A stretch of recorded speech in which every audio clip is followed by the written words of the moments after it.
Alright, welcome back. This time around, we're going to take a look at a couple more cameras. The last time we looked at 4 cameras and we kind of went over the basic properties of them.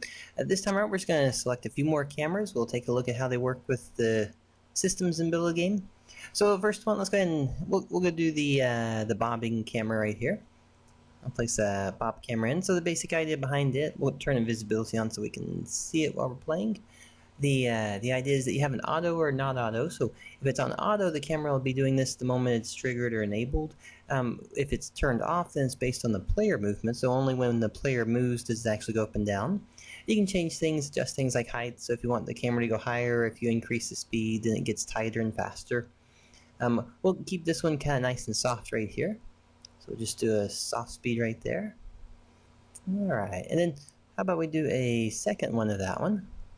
So we'll place one more in the scene, but this one will actually do where it goes a little faster. So you can notice that when it comes to adjusting things, you can actually place in multiple camera tiles. Each one of these are basically adjusting through the trigger the properties of the camera, so you can have a lot of different variation with it.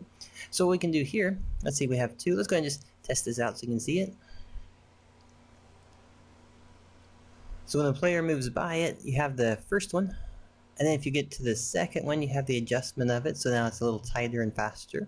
And these are both set to unlimited on the triggering, so every time you go to it, it's constantly going to be changing to that next set of properties for it.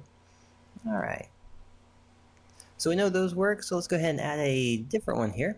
Let's actually look at, let's see what we got. Actually the pass-through camera, this will be a kind of fun one. So the pass-through camera, the idea behind this one is that you can actually go from one side of the screen or one side of the trigger box to another. So for instance, the full screen width means I can go to the edge of the screen, I'll appear on the other side of the screen.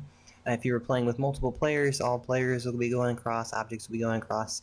We'll do both, we'll do the height and the width. However, if you wanted, you could turn one or both off. You can use the portal, meaning the trigger size, and you can say how big you want the player to actually walk between one spot to another on that one.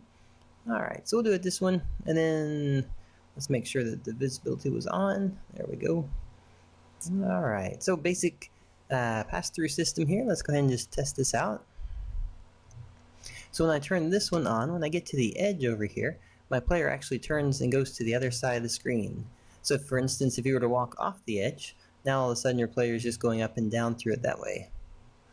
Alright, so pretty nice little system, and all of them working together, so we still have this one going across that way. Alright, so let's take a look at two more, that way we can see a couple extra pieces here.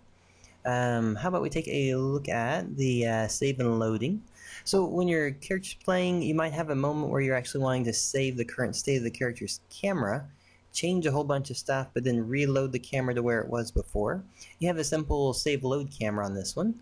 So for instance, I'm going to go over here and put the save camera on this side right here. And then how about we go right here for the loading. Alright, so we'll go ahead and play the, actually let's go ahead and turn the visibility on both of those. Here, we'll go back real quick.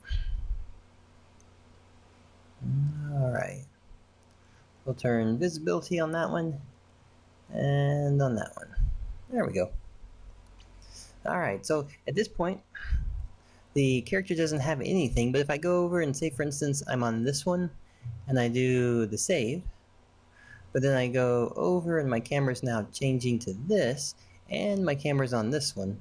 Well, when I go back over to here, we're on the tight one, but also notice I'm not going to the other side of the screen either. So the only thing that was saved during that time was the last state that I was in. So now I'm going to this one and this one.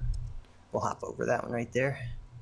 So now I'm going to save here, which means I can go across the screen, I can hit this one, and I can still go across. So notice that the last one that I had is still the same one I have.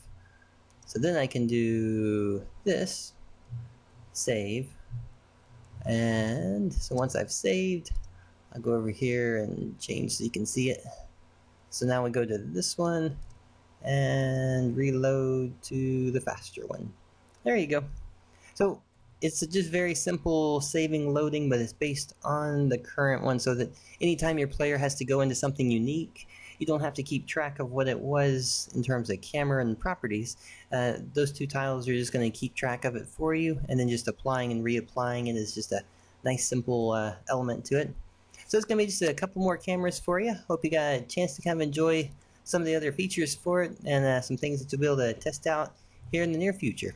All right, thanks.